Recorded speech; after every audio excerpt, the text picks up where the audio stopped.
Yeah. Run it back, nation. What is good? It is I, DJ Eastwood, Run it back, Philly. No frauds, no fanboys, no intros. Happy 4th of July to all you beautiful people out there. There is a lot for us to unpack from the weekend. All of the storylines and rumors swirling around the NBA universe, Philadelphia 76ers universe. You know what's going on, man. Hit the like button on this stream. That would be greatly appreciated. 134 people in here. Give me 100 likes already, man. Only 30% of people that watch these are subscribed to the channel. That is what we call fraudulent behavior. Please hit the subscribe button. That would be greatly appreciated. This episode of Run It Back Philly is brought to you by Manscaped.com. Of course, get the Lawnmower 4.0, the greatest razor you've ever seen, heard, used on your body. Skin-safe technology. All of the most sensitive areas of your body can be taken care of using this magic piece of equipment, with no fear of scrapes, cuts, nicks, or anything like that down there. You know what I'm saying? How you going to rock your 4th of July Speedo if you didn't use the Manscaped Lawnmower 4.0? So go to Manscaped.com, get the Lawnmower 4.0. Use the promo code NOINTRO20 for 20% off and free shipping. And they got all kinds of male grooming products on there. Female grooming products, too. I mean, it's male grooming products, but your girl can use it. Or if you're a girl, you can go there and use it. Anyway, Manscaped.com, promo code NOINTRO20, 20% off free shipping. Let's get into the business. The first thing we got to talk about was Sixers Greg wrong?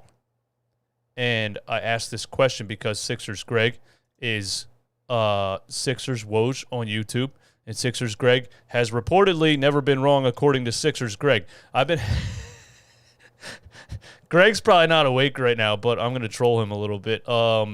So I've been having fun on Instagram with my Run It Back Philly page. If you're not following that page, go head over to Instagram at Run It Back Philly. Follow it. I get out reports, but I also joke and have some fun because everybody's too damn serious about sports. Like, that's honestly how I think. Everybody wants to be this wear a suit and tie and talk about sports like you're an insurance salesman. Let's have a little bit of fun, okay? So I've been posting these screens that look mighty official. All right, that I designed myself, and I'm very proud of, anyway. But I've been quoting myself and other people that come on to my show with no actual sources whatsoever, because why not? Everyone else does it. So to me, it's like, all right, so I posted this. Expect Tobias Harris to be traded in the next 48 hours. Sixers Greg on Run It Back Philly, all right? And then I shared it to Sixers 24/7. It got like 500 shares, and people were like, who the hell is Sixers Greg? And it was a lot of fun. But to me, it's just like when a rumor comes out and it's like Kendrick Perkins on ESPN, and I'm like, how the hell is Kendrick Perkins a source? So I'll do it myself. I'll just pull quotes from my show with absolutely no background and no sources whatsoever and throw it onto the internet and see what happens. I've been having a lot of fun with it. Anyway, Sixers Greg last week, Greg Melly, said that he would expect Tobias Harris to be traded in the next 48 hours. Turns out he was completely wrong. So when speaking of Run It Back Philly's rumor mill and putting out rumors and reports, we are 0 for 1, Greg. So you're 0 for 1. You were completely wrong about Tobias Harris being traded in the next 48 hours, but it's okay. We'll give you another shot, Greg. I had a lot of fun with the replies and everything over the weekend. All right, look. What happened to my Twitter page? There it is. Okay, so Kyrie Irving and the Sixers have been talked about over the weekend. The rumor of Kyrie Irving, of the Sixers being one of the teams that could be a landing spot for Kyrie Irving. My initial thoughts: hell no. Hell no, hell no, hell no, hell no, hell no, hell no, hell no, hell no, hell no, hell no, hell no, hell no. I want absolutely no parts of Kyrie Irving. Just look at the Boston Celtics. They just went to the NBA Finals. They had Kyrie Irving on their team just a couple of seasons ago, and how did it turn out? Now they get rid of Kyrie Irving, and 2 seasons later, they're in the NBA Finals. Exactly. This dude is a cancer. The cancer of all cancers. What's the worst cancer? Kyrie Irving is stage 5 cancer when it comes to NBA, when it comes to a basketball team. I don't care what you say about his ability. He is one of the most talented basketball players I have ever seen, but he is such a team cancer that nobody wants him. I wouldn't trade. I made a list of all the things I wouldn't trade for Kyrie Irving real quick, okay? I wouldn't trade my broken blender for Kyrie Irving. Yeah, I have a broken blender in my kitchen right now. I wouldn't unplug that. Why would it be plugged in if it's broken? I wouldn't give, you know what I'm trying to say. I have one Ben Simmons jersey left in my house. I still don't know why it's here. It's in my closet downstairs in my bedroom. I wouldn't trade that Ben Simmons jersey for Kyrie Irving. I'd rather have the negative energy of Ben Simmons jersey in my closet than Kyrie Irving on my basketball team. I wouldn't trade the corpse of Andrew Bynum for Kyrie Irving. I have another one on this list that I'm not going to read. Anyway, John Clark, NBC, says, I'm told despite reports the Sixers are not pursuing Kyrie Irving. I'm told there were discussions internally about Kyrie and other players, but the Sixers never entered into talks with Brooklyn. As far as Kevin Durant, remember he has a big say in where he will wind up. Jay Abs, thank you for the super chat, my man. If only LeBron came to Philly in 2018. Yeah, that would have been nice, but at the same time, I think Ben Simmons still would have been an issue. I know LeBron is one of the best team basketball players of all time, elevates other players, makes everyone around him better, et cetera, et cetera. There was no escaping the demise of the Philadelphia 76ers with Ben Simmons on the roster. And I'll get into, there's a very not true report that I put out on Instagram about Ben Simmons that absolutely went ham with the shares and all of the stuff on Facebook. It was a lot of fun. So go over to Run It Back Philly Instagram page and look at the Ben Simmons report that I made up out of thin air just to troll him. And then he deactivated his Instagram account. So I'll talk about that a little bit later. Whether or not Run It Back Philly is responsible for Ben Simmons deactivating his Instagram account. Oh, the offseason is so much fun, man. It's so much fun. So there was rumors swirling about the Sixers trading for Kyrie Irving and possibly including Tyrese Maxey. Now you got to give me a damn break here. If I wouldn't trade Tyrese Maxey for Kevin Durant, I am damn sure not trading Tyrese Maxey for Kyrie Irving.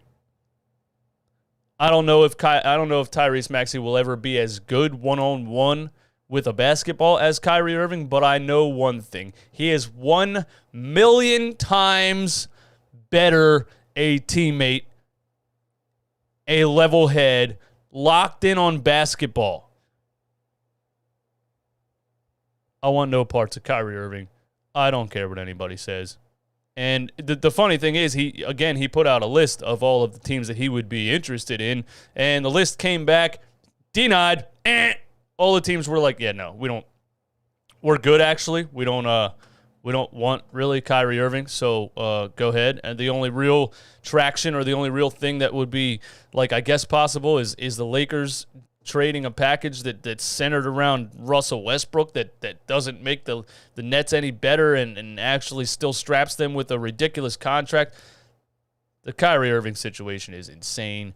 But yeah, I just, So I put out a report. I actually texted Greg Melly, and I said, Greg, I'm going to text you something right now just so I can quote myself to make a report on what I said to you via text message. And he said, let's do it. So I put this out on the Run It Back Philly Twitter page and Instagram. The Philadelphia 76ers will not include Tyrese Maxey in talks surrounding a trade for Brooklyn Nets star Kyrie Irving. DJ Eastwood of Run It Back Philly tells Sixers Greg via text message that Greg has not responded to at this time. The funniest part about these is that I can include words that make it obviously not true. Obviously, this did not come from any source whatsoever, and the shares and the responses from people that assume that it's real absolutely blow my mind. How could you read DJ Eastwood of Run It Back Philly tells Sixers Greg via text message that Greg has not responded to at this time and believe that it's real?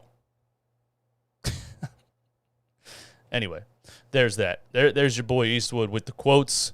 I'm the new insider. I'm pretty much Woj of Sixers Instagram. So it is what it is, man. You know, it's a tough job. Somebody's got to do it. Daniel Hill, thank you for the super chat, my man. I feel like Kyrie is okay when someone can keep him accountable like LeBron did. KD and nobody in Boston kept him in check like LeBron. He would work in L.A., yeah, except for the fact that he left Cleveland because he no longer wanted to be under LeBron James, because once Kyrie Irving hit that game-winning shot in the NBA Finals, his ego went through the roof. And he said, I'm good enough to not be under somebody like LeBron James. So I don't see any way in this universe or any way on this flat earth that Kyrie Irving decides to go back and play with LeBron James. Kyrie Irving might retire from basketball, to be totally honest with you. I don't see it. I don't see it, man. I don't see it. Hey, Jay Abs, thank you for the $20 super chat, my man. You were 1 cent away from knocking Seth Rowe off the MVP ladder, but we'll give you the MVP anyway.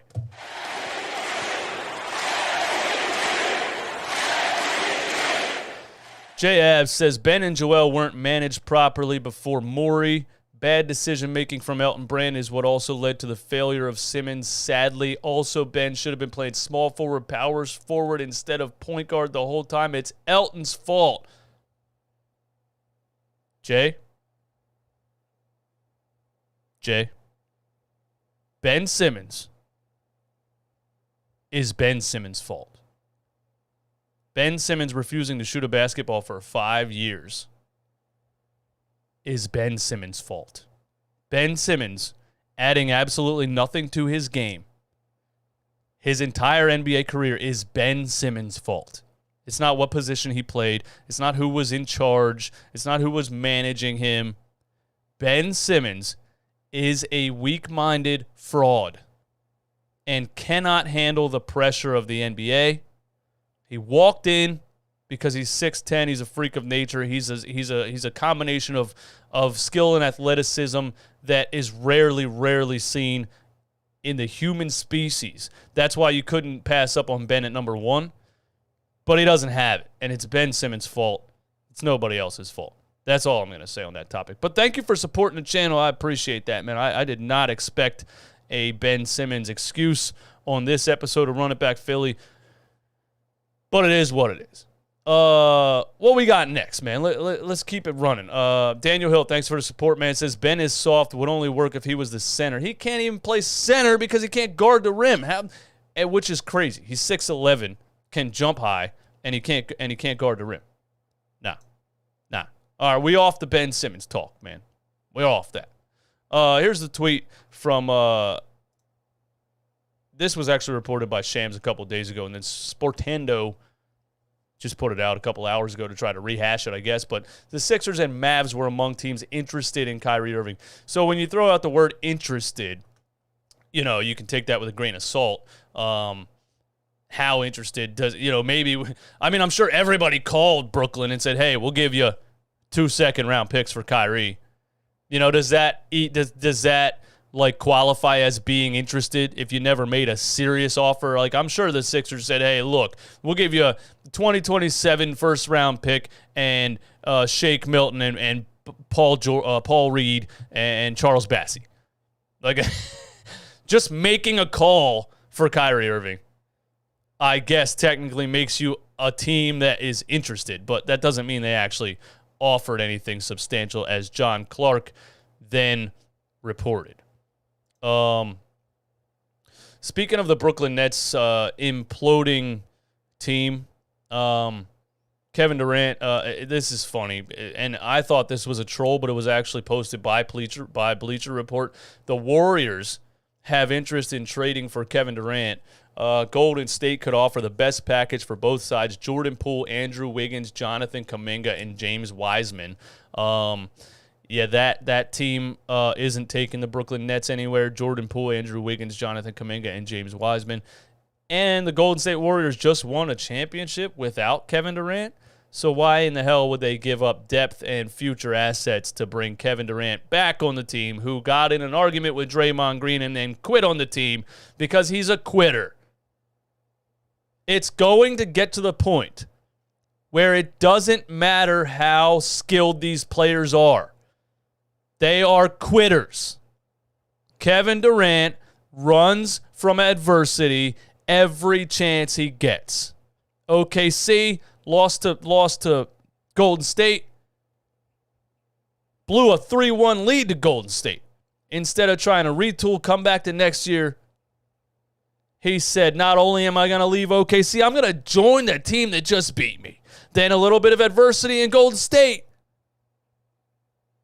He says, I'm out of here too. I'm going to Brooklyn, and I'm going to bring Kyrie, and I'm going to bring James.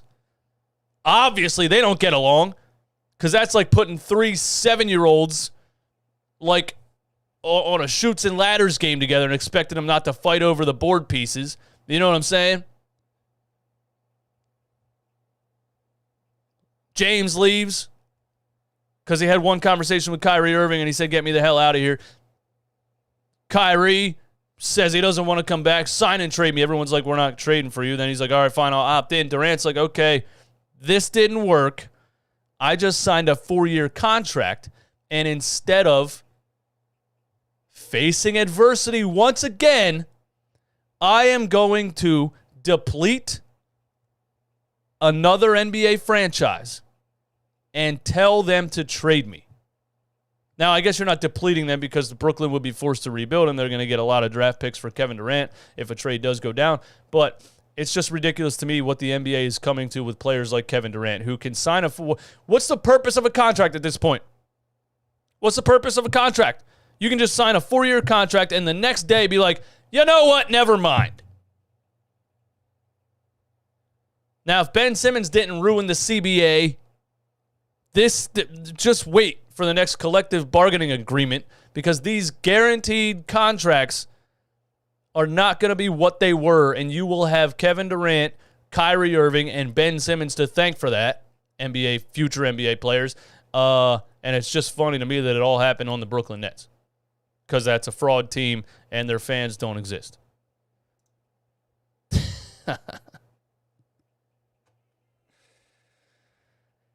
I'm telling you, man, the offseason might be more entertaining than the actual season. So the Sixers were partying in the Hamptons over the weekend. Michael Rubin's 4th of July bash, which was held at his $50 million mansion in the Hamptons. And it's basically a big, giant rich people party. You know, Jay-Z, Beyonce, Drake, Lil Baby, Lil Uzi Vert, Meek Mill, and then a bunch of NBA players. Draymond Green was there, Jason Tatum, Donovan Mitchell, and a bunch of Sixers players. It was initially reported by John Clark that they were in the Hamptons to meet and work on a James Harden contract. And then it turns out that's not what happened at all. They're not working on a James Harden contract. They were just at a 4th of July party. So John Clark, sources say James Harden and his representatives and P.J. Tucker and his representatives are meeting with the Sixers owners and management in the Hamptons today. James and his rep will finalize his contract with the Sixers hopefully this weekend. Turns out that didn't happen because they were not in the Hamptons to work on a contract. They were in the Hamptons to party with Meek Mill. Yeah. All right, look.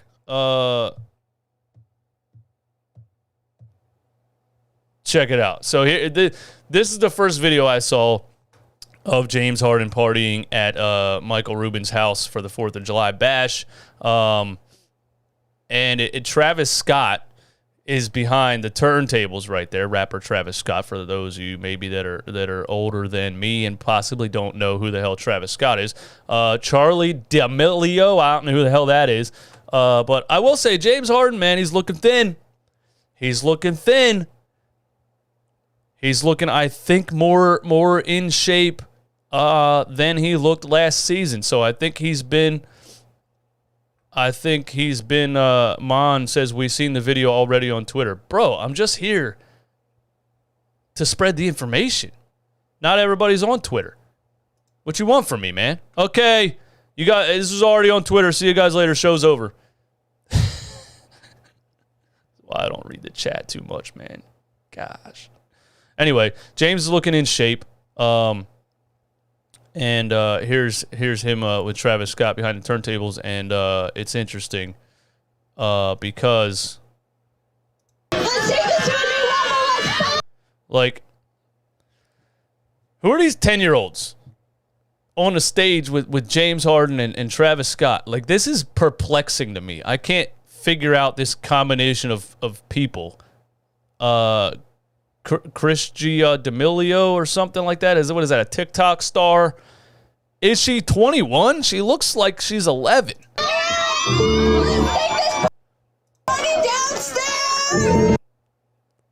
Let's take this party downstairs.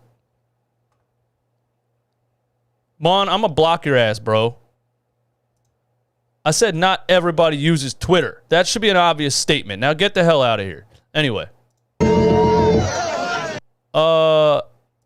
That means take your ass downstairs. How did we mix a $1 billion party with a high school prom? I don't know. Are these Michael Rubin's daughters? I don't know. Do you guys know who they are? You guys know who they are? Charlie D'Amelio is 18. Well, they're holding drinks up there. I'm just saying. I'm not trying to get anyone in trouble here, but they're definitely holding drinks, are they not? Weird combination of people, if you ask me. And maybe I'm just getting old, but they look like they are 10 years old. But anyway, Tyrese Maxey at the party, hanging out in the crowd. Tyrese Maxey was not seen on the stage, and I like that. Tyrese Maxey was probably like, yeah, I'll show up. You know, Is he giving a thumbs down in this picture right here? He's like, I'll show up. I'm not going to go ham. I'm not going to jump on stage with Meek Mill and jump around and everything. I'll show up, and then I'm going to get back to work. Because Tyrese Maxey is locked in on ball. You think this kid cares about a party in a mansion at the Hamptons? I don't think Tyrese Maxey cares. He doesn't come off to me as somebody who really like wants the spotlight or needs it or wants the attention or anything like that. So shout out to Tyrese Maxey, just hanging out in the crowd like a normal person. I mean, not a normal person, like another one of the rich people that are there, but not on stage. Shout out to Tyrese Maxey, locked in. All right, so here's Meek Mill, James Harden, PJ Tucker on the stage. This is crazy. This is at someone's house. This guy has a concert venue in his $50 million mansion. What kind of life is this, man? This is not okay. This is ridiculous, honestly. But Michael Rubin is worth $8 billion. So, for those that don't know, founder and CEO of Fanatics merchandise store and others, owned a stake in the Sixers and sold that stake in the Sixers recently. Maybe he spent part of that stake on this party. But anyway, James Harden, PJ Tucker, Meek Mill on stage. And then you're going to see the big man, Joel Embiid, in the background. He said, Joel's here. James, take it easy on that hamstring, James. Take it easy on that hamstring. I don't need you jumping around like that. I need you to be standing still a little bit. And there is Joel Embiid 7'2", on stage, making not only 6'5" PJ Tucker look like a normal person, but making the TikTok star right here look like an absolute miniature person.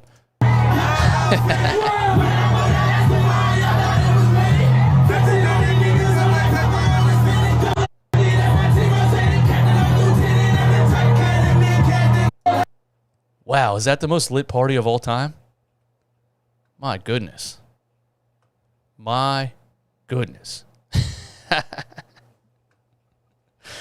Dank, you're not right for that comment, man. That's wrong, bro.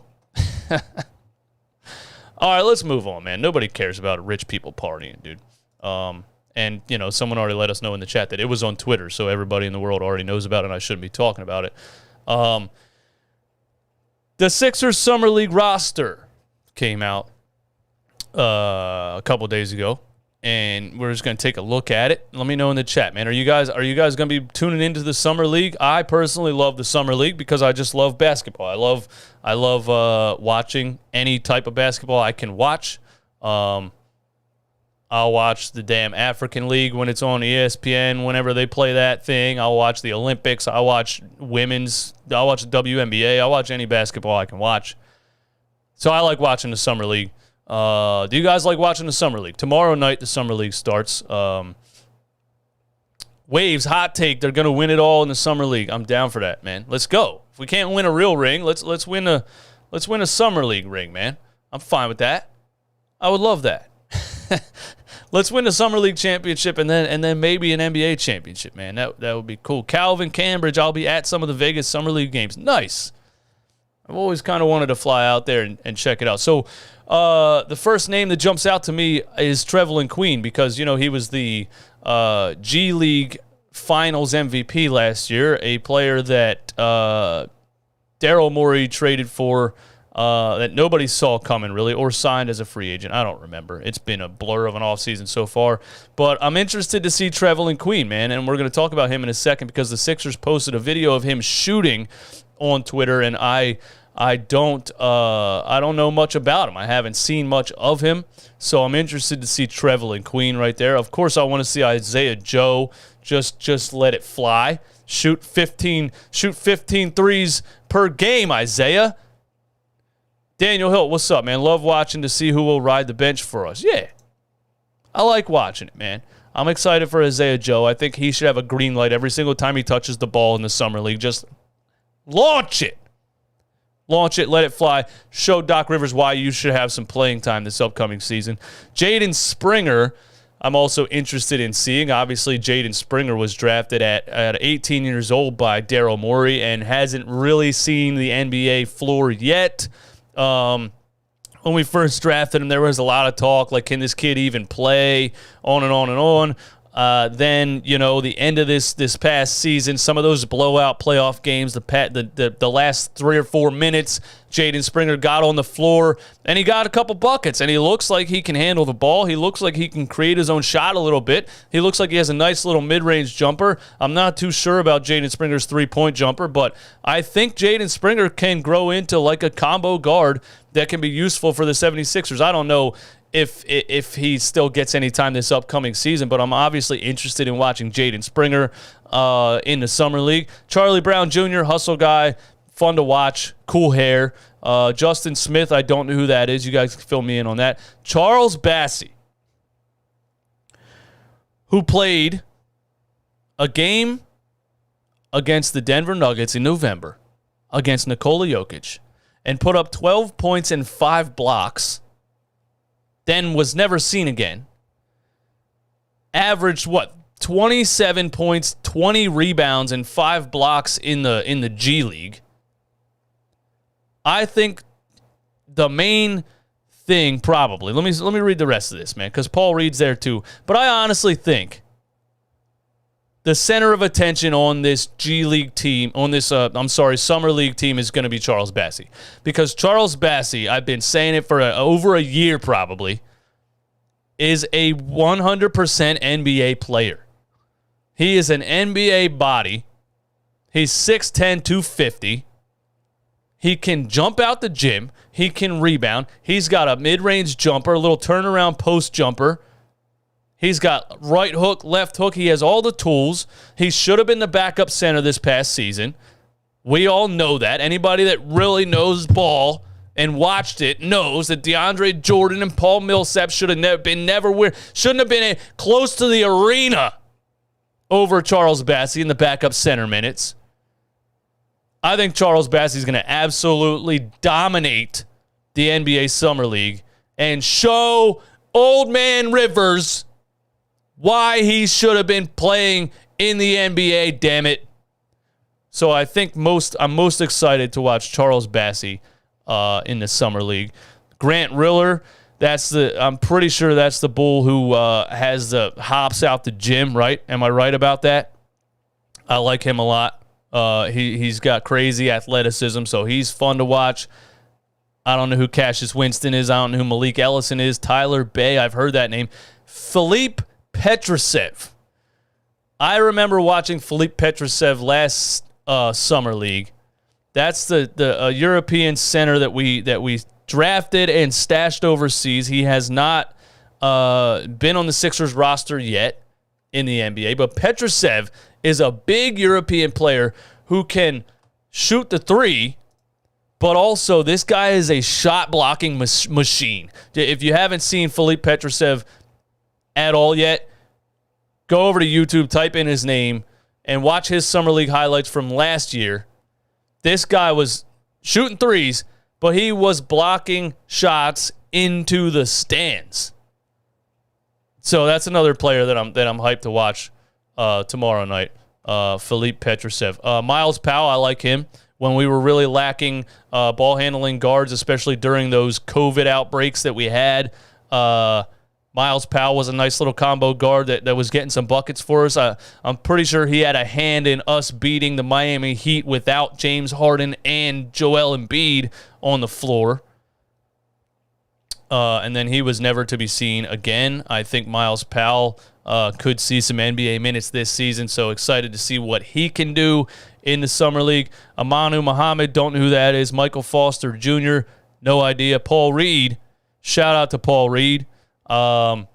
Obviously won the backup center minutes last season after Doc Rivers said, nah, Paul Reed stinks. He was forced to play him because he was playing DeAndre Jordan. DeAndre Jordan was getting absolutely smoked. He finally listened to the fans, put him in there. Paul Reed actually performed well and out-rebounded everybody on the damn floor in less minutes, and Doc Rivers was forced to play him and then got up in a post-game press conference and said, we're not going to go on a Paul Reed victory tour because Doc Rivers hates being wrong. Shout out to Paul Reed. Obviously excited to watch Paul Reed in the Summer League. I think he's only going to play on the Salt Lake City team, which is tomorrow night. I think 3 days in a row, Tuesday, Wednesday, Thursday. And then there's the Vegas tournament, which is the week after or maybe 2 weeks after that Petrusev is on that team. So Paul Reed's only going to play on the Salt Lake City team for a couple days. So Fred Sims Jr., also don't know who that is. Aaron Cabbage, thanks for the super chat, my man. I lived in Utah for a few years and went to Utah Summer League a couple summers in a row. Tickets were like $15. It's fun for how much it costs. Yeah, that's dope, man. That's dope. If I was out there, I would go to Summer League games, man. That'd be fun. 350 people still in here.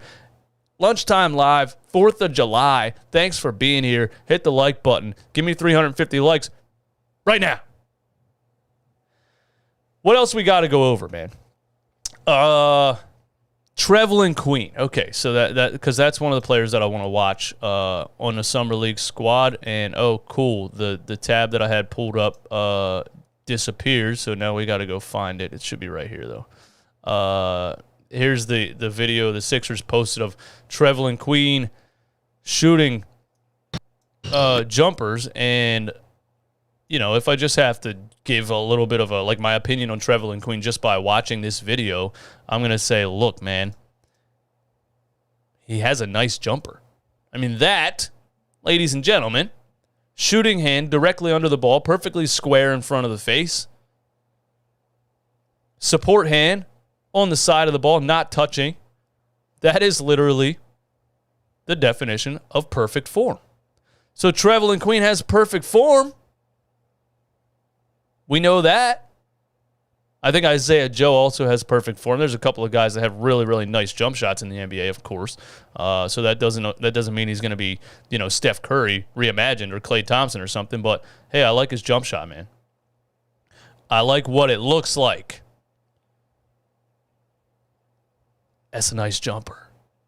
Trevelin Queen got a nice jumper, man. Splash, splash, splash. What's he hit, 4 in a row? I don't know if that one went in. They didn't show us. 5? Bang! So there's Trevelin Queen shooting better than Korkmaz. John Gotti says better than Korkmaz.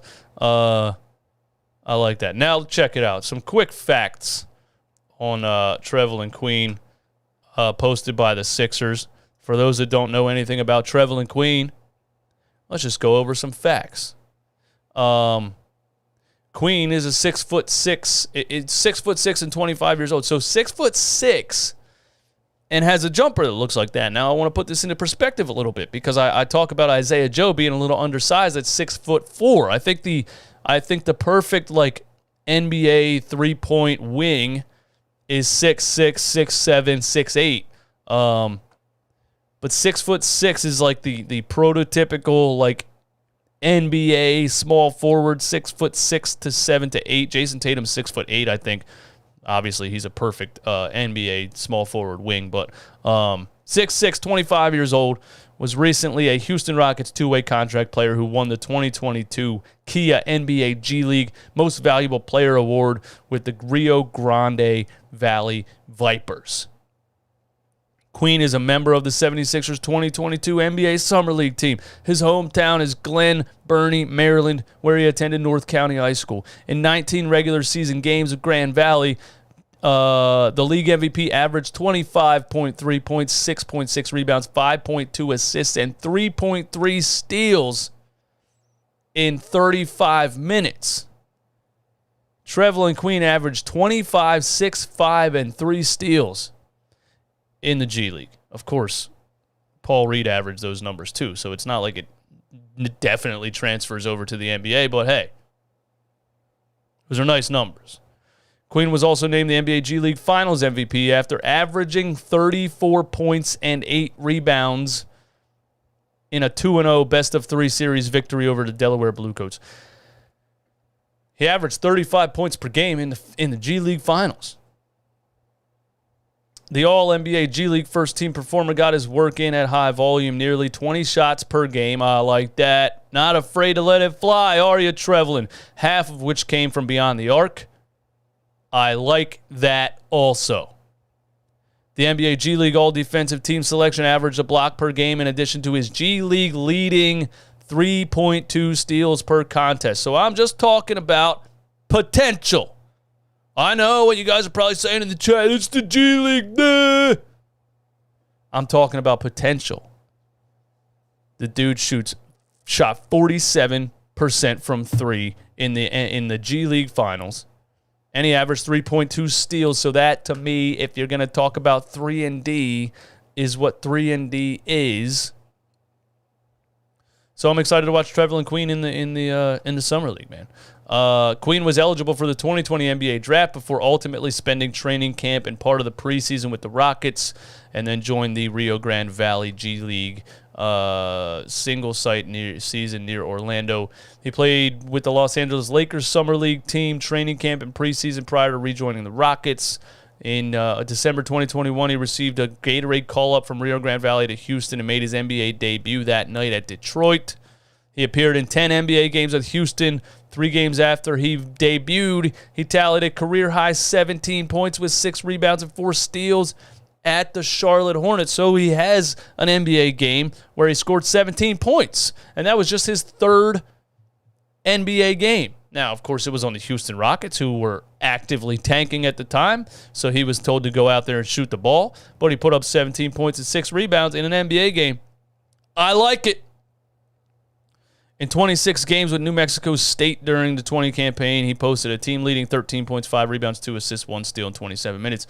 He was the 2019 Western Athletic Conference Tournament MVP, a member of the 2020 All-WAC second team the following season. So there's some facts on Trevelin Queen for you if you're interested and you want to watch the NBA Summer League and some players to look out for. I think Trevelin Queen is one of the players to look out for on the Summer League roster.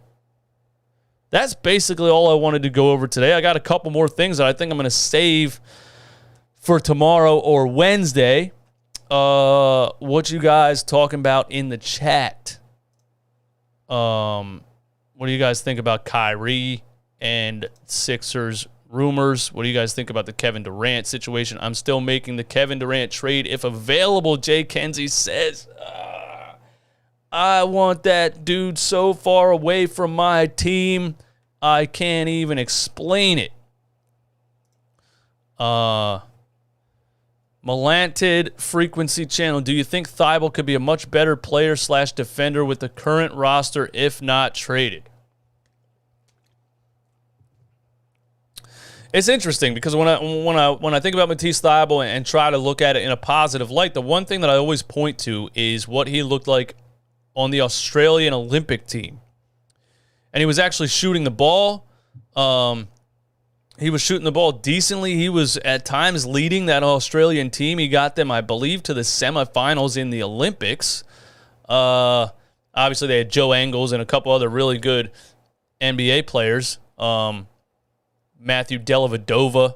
Can't think of any others off the top of my head, but I think he looked good. So it's like, you know, I ask myself all the time when I talk about Matisse Thybulle, is it Matisse not developing himself, or is it the system? Is it the culture? Is it this organization that just can't get the best out of players?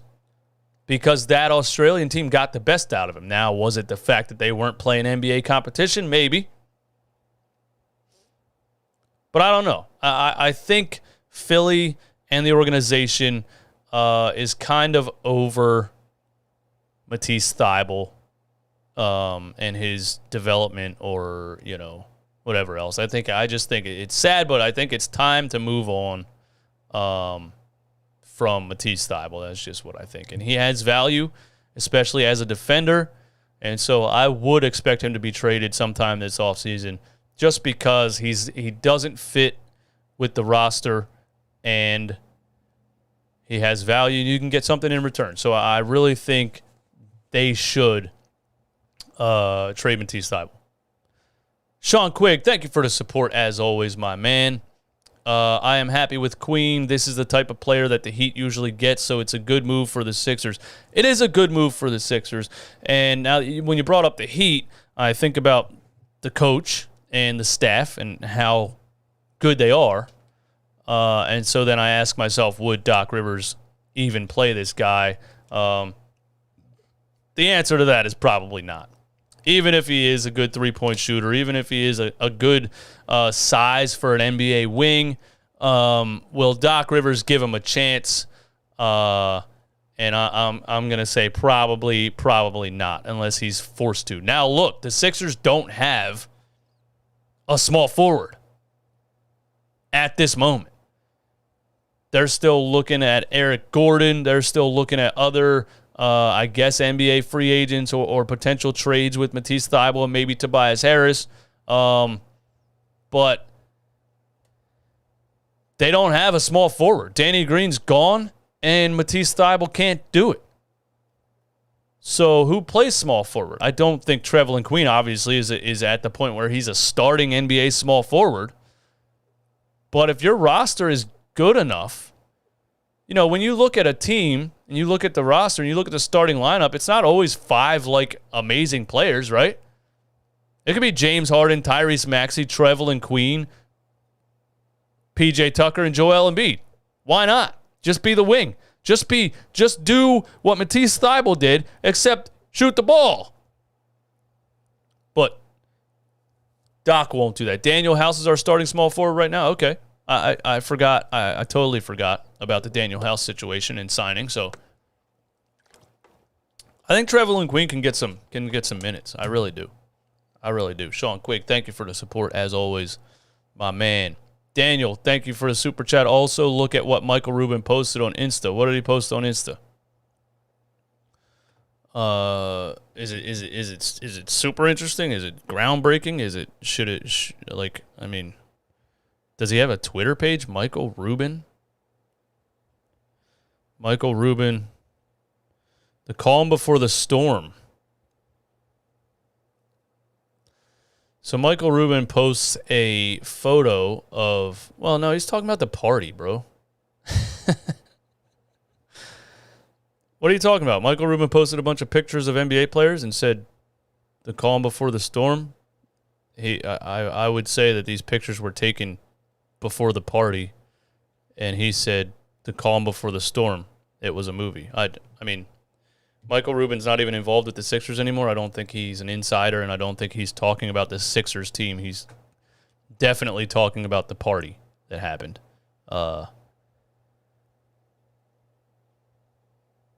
Yeah, so that's where I'm at with that. What else we got? No, it's PJ Tucker and Tobias Harris played together.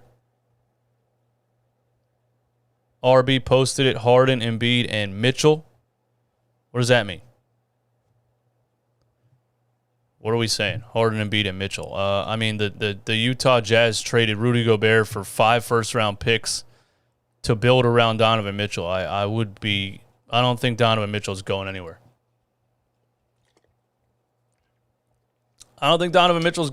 The Utah Jazz they needed to break that duo up. They got 5 first-round picks in return for Rudy Gobert, but they're going to build around Donovan Mitchell. I don't think Donovan Mitchell's going anywhere.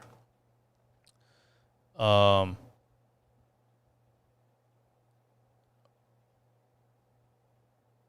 are you guys talking about? A trade? We got to get off Korkmaz's contract too. What's that? Like $5 million, $4 million? What do I think about Patrick Beverley?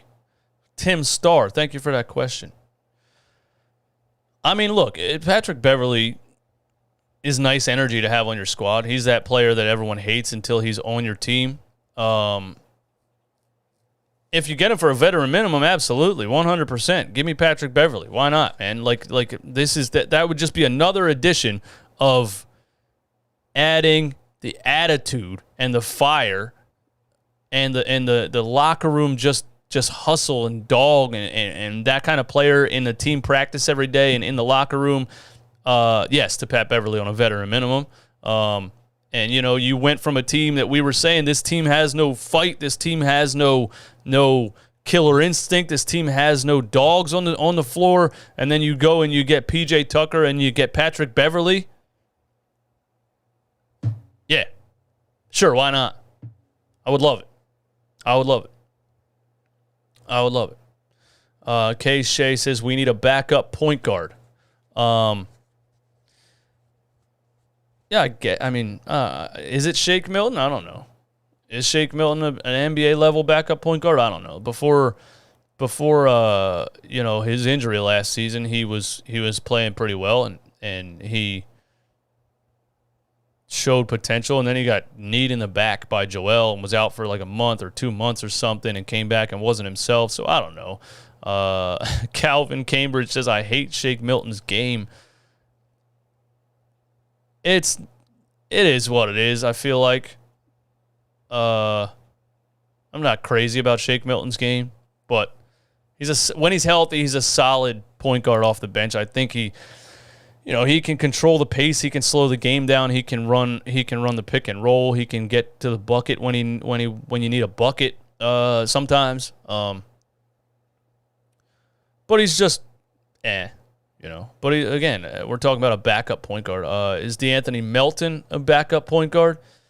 I don't know if he's a point guard. I know he's a little bucket getter and an athlete and a good defender for his size and an energy guy and can shoots a three at a good percentage for the amount of threes that he shoots. I like DeAnthony Melton a lot. I think DeAnthony Melton to me is more of like a Lou Williams coming off the bench, right? Who's just gonna go out there for 15 minutes and put the ball in the hoop.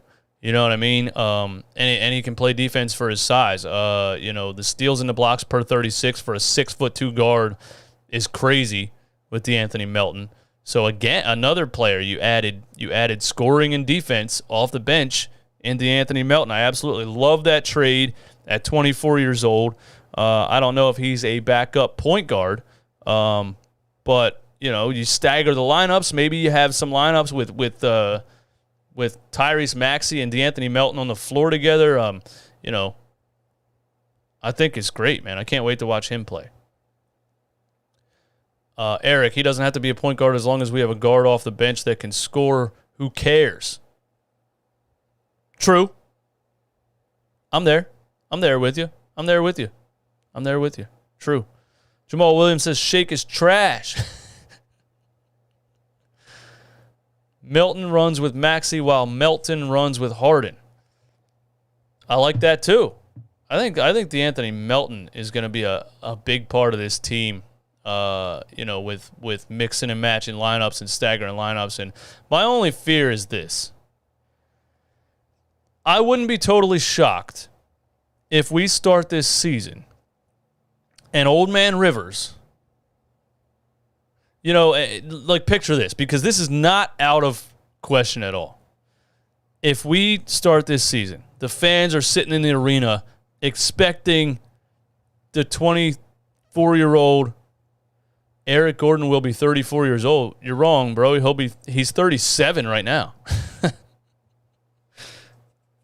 That's even crazier than you saying 34. 34 isn't even old in the NBA for the most part. 37. But look, this isn't totally crazy to expect. All the fans go to the arena. It's like halfway. It's like towards the end of the first quarter, maybe starting the second. We're about to start subbing players, right? And the fans are expecting the just recently traded for 24-year-old DeAnthony Melton to come off the bench. And Doc Rivers doesn't even play him. Yeah, you're right. I was talking about P.J. Tucker, my bad. And Doc Rivers doesn't even play the guy. And the fans are like, where the hell's the guy we just traded for, DeAnthony Melton? And Doc doesn't even play him. He plays Shake Milton instead. And then guess what? Furkan Korkmaz is in the game. And the crowd starts booing again. And everybody hates Doc Rivers again. And everybody's confused again about what the hell's going on because Daryl Morey's trying to make the team better and Doc Rivers is refusing to do what anybody wants him to do because he's an old stubborn dinosaur.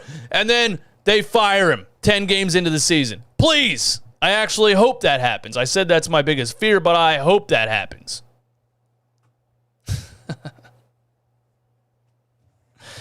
Anyway, my guys, 379 people still in here. Please hit the like button on the stream. Have yourselves a wonderful 4th of July, man. Thanks for coming through. Don't forget to go to manscaped.com and get 20% off and free shipping. Get the Lawnmower 4.0 skin-safe technology flashlight, the best razor I've ever used in my life.